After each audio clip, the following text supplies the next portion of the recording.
কথায় আছে যে ঘরের শত্রু বিভীষণ। আমি ফেনীতে আইসা এইটার প্রমাণ আরেকবার পাইলাম। কেমনে আমি একটু বুঝাই।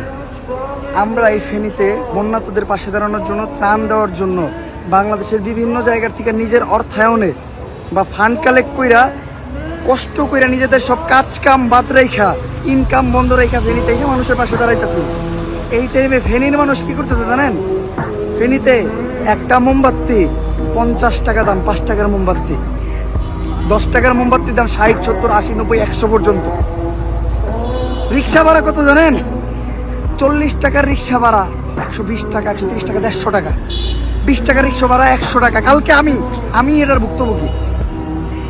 তারপর সিএনজি ভাড়া 40 টাকার সিএনজি ভাড়া যে জায়গায়, ওই জায়গায় 200 টাকা লাগতেছে।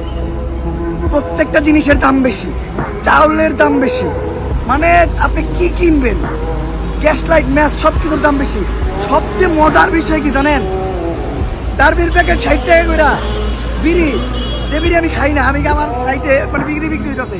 হ্যাঁ, ওই বিড়ি ডারবির প্যাকেট আমি শুনছি 60 টাকা করে, মানে নগদ বিক্রি হয়। ওই ডারবির প্যাকেট 80 টাকা করে বিক্রি হইতেছে। কপাল ভালো বিড়ি খাই না।